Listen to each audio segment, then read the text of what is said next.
साहित्य सरिता है ये।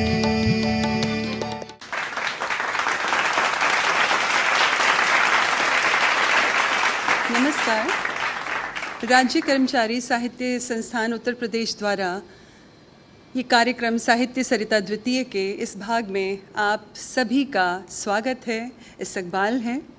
हम हर शनिवार को आपके लिए एक महफ़िल, रचनाकारों की महफ़िल लेकर आते हैं, जिसमें नए उभरते हुए रचनाकारों से लेकर हमारे जो पुराने रचनाकार हैं, साहित्यकार हैं, उनकी रचनाओं से हम आपको रूबरू कराते हैं। और हमें उम्मीद है कि आप उनका लुत्फ़ बहुत अच्छे से ले रहे होंगे, क्योंकि आपके पत्र इस बात की गवाही देते हैं, जो कि हमें लगातार प्राप्त हो रहे हैं, कि आप इस कार्यक्रम को, साहित्य सरिता द्वितीय को कितना ज़्यादा पसंद कर रहे हैं।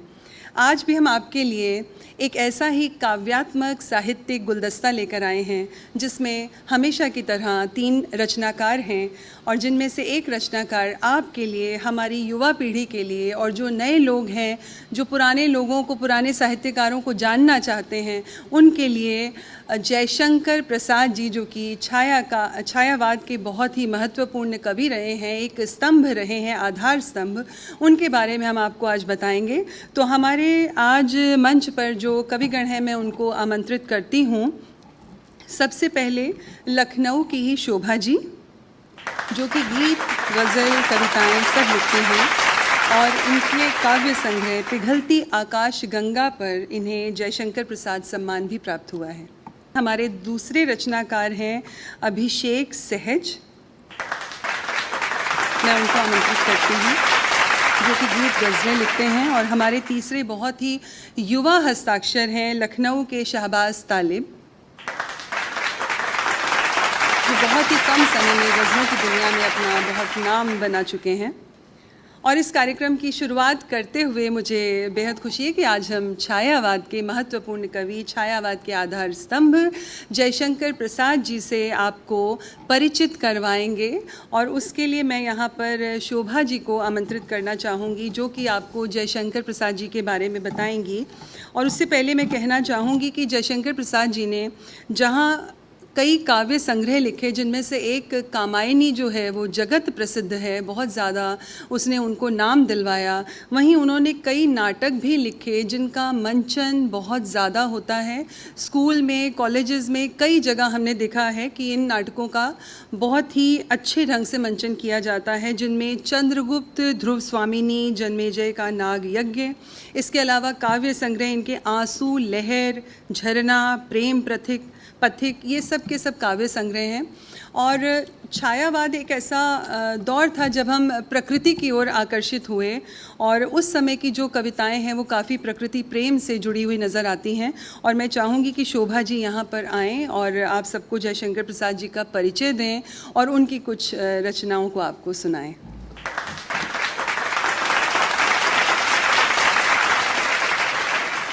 आप सभी को नमस्कार करती हूँ।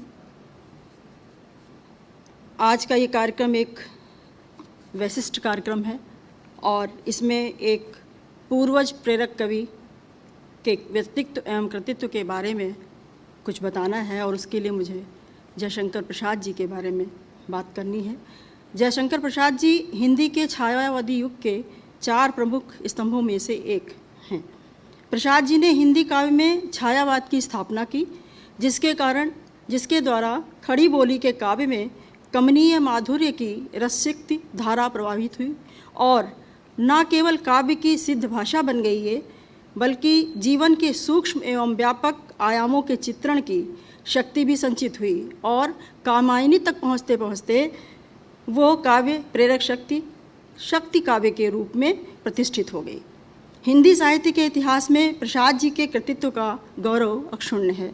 वे एक युग प्रवर्तक लेखक थे, जिन्होंने एक साथ कविता, नाटक, कहानी और उपन्यास के क्षेत्र में हिंदी को गौरवान्वित करने वाली अनेक कृतियाँ दी, किंतु हर विधा में उनका कवि सर्वत्र मुखरित रहा। वे छायावाद के संस्थापकों एवं उन्नायकों में से हैं। उनकी एक कालजयी रचना ले चल वहाँ भुलावा देकर मेरे नाविक धीरे धीरे मैं आपके सामने प्रस्तुत करने जा रही हूँ। आपका आशीर्वाद चाहती हूँ।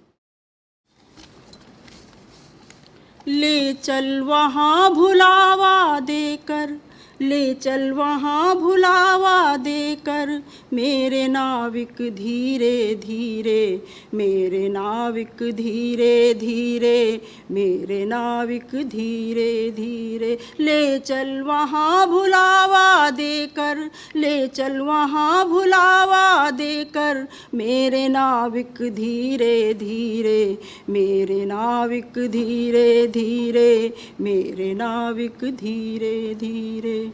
जिस निर्जन में सागर लहरी, जिस निर्जन में सागर लहरी, अंबर के कानों में गहरी, अंबर के कानों में गहरी, निश्चल प्रेम कथा कहती हो, तज कोलाहल की अवनी रे। निश्चल प्रेम कथा कहती हो, तज कोलाहल की अवनी रे। मेरे नाविक धीरे धीरे, मेरे नाविक धीरे धीरे, ले चल वहाँ भुलावा देकर, मेरे नाविक धीरे धीरे, मेरे नाविक धीरे धीरे, मेरे नाविक धीरे धीरे। जहाँ सांझ सी जीवन छाया, जहाँ सांझ सी जीवन छाया, ढीली अपनी कोमल काया, ढीली अपनी कोमल काया, नील नयन से ढुलकाती हो, ताराओं की पाती घनी रे। नील नयन से ढुलकाती हो, ताराओं की पाती घनी रे। मेरे नाविक धीरे धीरे, मेरे नाविक धीरे धीरे, ले चल वहाँ भुलावा देकर, मेरे नाविक धीरे धीरे, मेरे नाविक धीरे धीरे, मेरे नाविक धीरे धीरे। जिस गंभीर मधुर छाया में, जिस गंभीर मधुर छाया में, विश्व चित्रपट चल माया में, विश्व चित्रपट चल माया में, विभुता विभूषी दिख पड़े दिखाई, दुख सुख बाली सत्य बनी रे। विभुता विभूषी पड़े दिखाई, दुख सुख वाली सत्य बनी रे। मेरे नाविक धीरे धीरे, मेरे नाविक धीरे धीरे, ले चल वहाँ भुलावा देकर, मेरे नाविक धीरे धीरे, मेरे नाविक धीरे धीरे, मेरे नाविक धीरे धीरे। और अंतिम बंद देखिएगा। श्रम विश्राम क्षितिज वेला से, श्रम विश्राम क्षितिज वेला से, जहाँ सृजन करते मेला से। श्रम विश्राम क्षितिज वेला से, जहाँ सृजन करते मेला से। अमर जागरण उषा नयन से, बिखराती हो ज्योत घनी रे। अमर जागरण उषा नयन से, बिखराती हो ज्योत घनी रे। मेरे नाविक धीरे धीरे, मेरे नाविक धीरे धीरे, ले चल वहाँ भुलावा देकर, ले चल वहाँ भुलावा देकर, मेरे नाविक धीरे धीरे, मेरे नाविक धीरे धीरे, मेरे नाविक धीरे धीरे।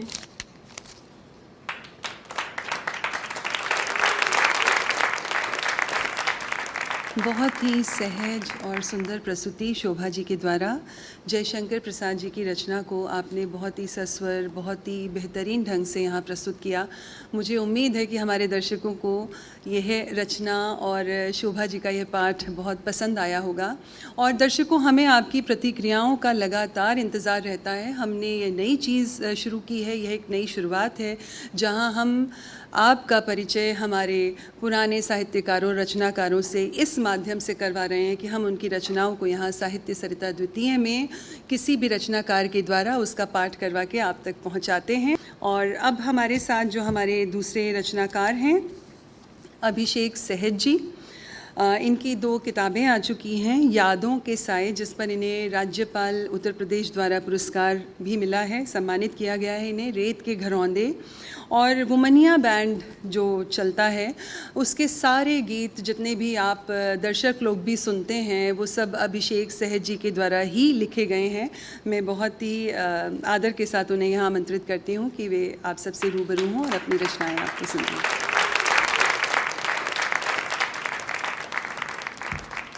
साहित्य सरिता के सभी श्रोताओं को, दर्शकों को मेरा प्रेम भरा नमस्कार। 4 पंक्तियों से अपनी बात शुरुआत करता हूँ। रात अमावस में भी रोशन रहता है, रात अमावस में भी रोशन रहता है, उस जैसा महताब नहीं देखा मैंने।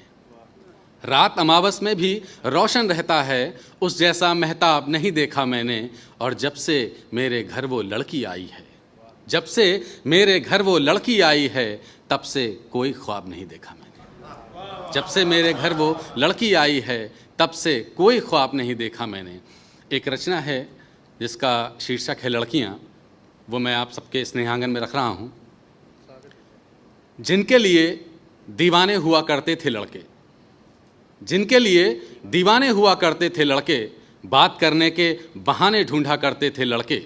जिनके लिए दीवाने हुआ करते थे लड़के, बात करने के बहाने ढूंढा करते थे लड़के। और कॉलेज से लेकर कोचिंग तक साथ साथ, कॉलेज से लेकर कोचिंग तक साथ साथ आने जाने का टाइम मैच करते थे लड़के। ज़रा पता करो अब वो लड़कियां कहाँ होंगी, ज़रा पता करो अब वो लड़कियां कहाँ होंगी। घंटों आईने के सामने बिताते थे लड़के, घंटों आईने के सामने बिताते थे लड़के। बहन की ठिठोली पर झेप जाते थे लड़के, घंटों आईने के सामने बिताते थे लड़के। बहन की ठिठोली पर झेप जाते थे लड़के। और दोस्तों के बीच बात बात पर शर्माते हुए जिसे अपनी माँ की बहू बताते थे लड़के। दोस्तों के बीच बात बात पर शर्माते हुए जिसे अपनी माँ की बहू बताते थे लड़के। ज़रा पता करो अब वो परियां कहाँ होंगी, ज़रा पता करो अब वो लड़कियां कहाँ होंगी। बात दिल की कुछ ऐसे पहुँचाते थे लड़के, बात दिल की कुछ ऐसे पहुँचाते थे लड़के। उनकी सहेलियों से दोस्ती बढ़ाते थे लड़के, बात दिल की कुछ ऐसे पहुंचाते थे लड़के। उनकी सहेलियों से दोस्ती बढ़ाते थे लड़के। और फ़कत मीठी सी आवाज़ सुनने की खातिर जिनके घर फ़ोन की घंटियां बजाते थे लड़के, फ़कत मीठी सी आवाज़ सुनने की खातिर जिनके घर फ़ोन की घंटियां बजाते थे लड़के। ज़रा पता करो अब वो शहज़ादियाँ कहाँ होंगी, ज़रा पता करो अब वो लड़कियाँ कहाँ होंगी। उन्हें जन्मदिन का तोहफ़ा देने के लिए, उन्हें जन्मदिन का तोहफ़ा देने के लिए अपनी पॉकेट मनी बचाते थे लड़के। उन्हें जन्मदिन का तोहफ़ा देने के लिए अपनी पॉकेट मनी बचाते थे लड़के। उनके मोहल्ले में डरते डरते ही सही न जाने कितने चक्कर लगाते थे लड़के। उनके मोहल्ले में डरते डरते ही सही न जाने कितने चक्कर लगाते थे लड़के। ज़रा पता करो अब वो तितलियाँ कहाँ होंगी, ज़रा पता करो अब वो लड़कियाँ कहाँ होंगी। रात भर ख्वाब जिनके सजाते थे लड़के, रात भर ख्वाब जिनके सजाते थे लड़के, वही सामने हों तो हड़बड़ाते थे लड़के। रात भर ख्वाब जिनके सजाते थे लड़के, वही सामने हों तो हड़बड़ाते थे लड़के। और अपनी मंजिल तलक जो गए ही नहीं, अपनी मंजिल तलक जो गए ही नहीं, किताबों में वो खत छिपाते थे लड़के, किताबों में वो खत छिपाते थे लड़के। ज़रा पता करो अब वो चिट्ठियाँ कहाँ होंगी, ज़रा पता करो अब वो लड़कियां कहाँ होंगी। सुना है अब बड़े हो गए हैं वो लड़के, सुना है अब बड़े हो गए हैं वो लड़के। बेटे बेटियों के बाप हो गए हैं वो लड़के, सुना है अब बड़े हो गए हैं वो लड़के। बेटे बेटियों के बाप हो गए हैं वो लड़के। बच्चों को कॉलेज छोड़ने जाते हैं तो पुरानी यादों में खो जाते हैं वो लड़के। बच्चों को कॉलेज छोड़ने जाते हैं तो अब पुरानी यादों में खो जाते हैं वो लड़के। ज़रा पता करो अब वो ज़ोहरा ज़बियाँ कहाँ होंगी, ज़रा पता करो अब वो लड़कियाँ कहाँ होंगी।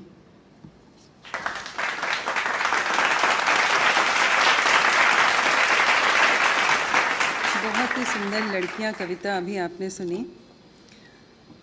मोहब्बत आजमाना चाहते हैं, मोहब्बत आजमाना चाहते हैं, तुझे दिल से भुलाना चाहते हैं। उधर गहरे बुलाता है समंदर, इधर साहिल बचाना चाहते हैं। किराया मांग ले तू जो भी हमसे, किराया मांग ले तू जो भी हमसे, तेरे दिल में ठिकाना चाहते हैं। मेरे अपने ही हैं उस भीड़ में सब, मेरे अपने ही हैं उस भीड़ में सब जो मेरा घर जलाना चाहते हैं। आपको लगेगा दर्शकों कि मैं कहाँ गज़लों में पड़ गई। मैं इसलिए पड़ गई क्योंकि मैं जिस हस्ताक्षर को भी आपके सामने बुलाने जा रही हूँ, लखनऊ के शाहबाज तालिब बहुत ही उभरते हुए गज़लकार हैं, बहुत ही सुंदर गज़लें कहते हैं और अंदाज़ भी उतना ही बेहतरीन है। आप सबके सामने मैं बहुत ही अदब के साथ उनको यहाँ बुला रही हूँ। बहुत छोटे हैं लेकिन युवा रत्न सम्मान, साहित्य गौरव सम्मान, सृजन सम्मान, अभी से तमाम सम्मान इनके अधिकार क्षेत्र में आ चुके हैं। मैं इन्हें बहुत बधाई भी देती हूँ और आप सबसे रूबरू करवाना चाहती हूँ। मैं शाहबाज तालिब जी को यहाँ आमंत्रित कर रही हूँ।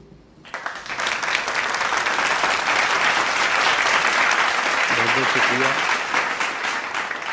मैं साहित्य सरिता सानी के तमाम सामाईन को आदाब करता हूं और अभी अभिषेक सहज जी जो लड़कों के बहाने से अपनी आप बीती आपको बता रहे थे और मुझे यकीन है कि आप लोग लुत्फ़अंदोज़ हो रहे होंगे। मैं थोड़ा उसको तब्दील करता हूं, कुछ मैं अपनी बात बताता हूं अपने ही नाम से। अर्ज़ करता हूं कि नज़र के सामने आया हर एक साया खटकता है, हमें तो ज़िंदगी का एक एक लम्हा खटकता है। नज़र के सामने आया हर एक साया खटकता है, हमें तो ज़िंदगी का एक एक लम्हा खटकता है। सुना है जब से प्यासा मर गया एक शख्स दुनिया में, तभी से आँख में मेरी हर एक दरिया खटकता है। सुना है जब से प्यासा मर गया एक शख्स दुनिया में, तभी से आँख में मेरी हर एक दरिया खटकता है। अर्ज़ करता हूँ कि जैसे जैसे वक्त गुज़रने लगता है, जैसे जैसे वक्त गुज़रने लगता है, दिल का गहरा ज़ख्म भी भरने लगता है। एक खसारा ये भी है ना रोने का, जिस्म के अंदर पानी मरने लगता है। एक खसारा ये भी है ना रोने का, जिस्म के अंदर पानी मरने लगता है। और एक अलमिया है हमारे दौर का, वो ये कि दिले तबाह की तलखी जो कम नहीं करते, दिले तबाह की तलखी जो कम नहीं करते, किसी भी हाल में आँखों को नम नहीं करते। हमारे दौर में ऐसे भी लोग हैं तालिब जो गम की बात तो करते हैं गम नहीं करते। हमारे दौर में ऐसे भी लोग हैं तालिब जो गम की बात तो करते हैं गम नहीं करते। और एक बहुत अजीब सी बात चलती है अमूमन नौजवानों में, अब इस पर तो कोई उम्र का फ़र्क भी नहीं रहा, लोग बहुत ज़्यादा सोचने के बाद एक अजीब सी कैफियत में मुब्तला हो जाते हैं। मैं उनसे कुछ कहना चाहता हूँ कि दोस्तों एक मशवरा है मेरा, दोस्तों एक मशवरा है मेरा, गम को तन का लिबास मत करना। ज़िंदगी जब करे उदास तुम्हें, ज़िंदगी को उदास मत करना। ज़िंदगी जब करे उदास तुम्हें, ज़िंदगी को उदास मत करना। एक गज़ल के चंद अशार हैं, वो खुसूसी तौर पे आप लोग के हुज़ूर हाजिर करना चाहता हूँ। अर्ज़ करता हूँ कि उनकी ही रह गुज़र के सफ़र ने बचा लिया, उनकी ही रह गुज़र के सफ़र ने बचा लिया, रातों की तीरगी से सहर ने बचा लिया। उनकी ही राह गुज़र के सफ़र ने बचा लिया, रातों की तीरगी से सहर ने बचा लिया। नाकाम नाकाम मुझ पे सबकी मसीहाई थी, मगर मुझको तेरी दुआ के असर ने बचा लिया। नाकाम मुझ पे सबकी मसीहाई थी, मगर मुझको तेरी दुआ के असर ने बचा लिया। और तेरा करम नहीं तो इसे और क्या कहें, कश्ती को डूबने से भंवर ने बचा लिया। तेरा करम नहीं तो इसे और क्या कहें, कश्ती को डूबने से भंवर ने बचा लिया।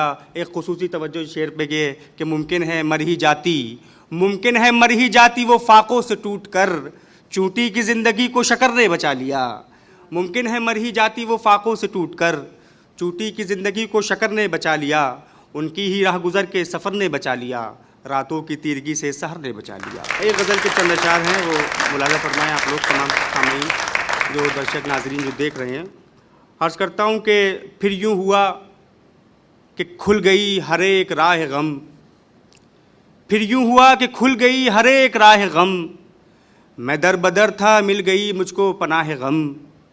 फिर यूँ हुआ कि खुल गई हर एक राह गम, मैं दर बदर था मिल गई मुझको पनाह गम।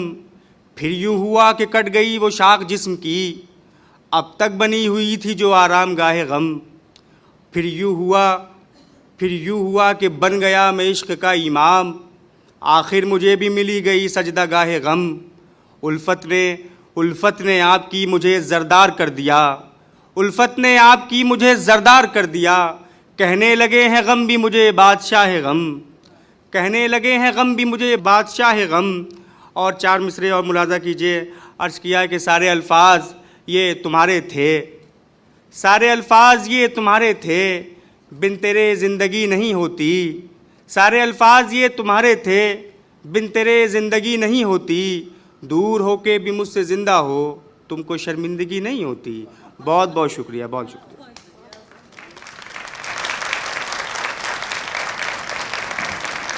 बहुत ही खूबसूरत प्रस्तुति और बहुत ही खूबसूरत अंदाज में अभी शाहबाज तालिब आप सबके सामने थे। और इसी के साथ ही साहित्य सरिता द्वितीय का यह एपिसोड यहीं पर समाप्त होता है अपने समापन की ओर। रोशनी का कारवां चलता रहे, सबके आंगन में दिया जलता रहे, प्यार की नदियाँ निकलती ही रहें, नफ़रतों का ग्लेशियर गलता रहे। और इसी के साथ मोहब्बत का पैगाम हमारा साहित्य सरिता द्वितीय आपको देता है। हम हर हफ्ते इसी तरह नए रचनाकारों के साथ फिर आपके सामने होंगे। तब तक के लिए हमें इजाज़त दीजिए। और हाँ, अपनी प्रतिक्रियाएं देना बिल्कुल ना भूलिएगा। कार्यक्रम के अंत में आप नीचे हमारा पता देख सकते हैं, हमारा ईमेल आईडी देख सकते हैं, हमारा फ़ोन नंबर देख सकते हैं। और आपकी जैसी भी इच्छा हो हम तक अपनी प्रतिक्रियाएँ ज़रूर पहुँचाइए। और आप अगर इस कार्यक्रम में भाग लेना चाहते हैं तो हमें बेहद खुशी होगी आपको यहाँ आमंत्रित करके। और अगली बार हम फिर नए रचनाकारों के साथ आप सबके सामने उपस्थित होंगे। तब तक के लिए शब्बा खैर, शुभ रात्रि, धन्यवाद। साहित्य सरिता है ये, साहित्य सरिता है ये, शब्दों की, बंदों की, रागों रस छंदों की, भावों की गीता है ये। साहित्य सरिता है ये, साहित्य सरिता है ये।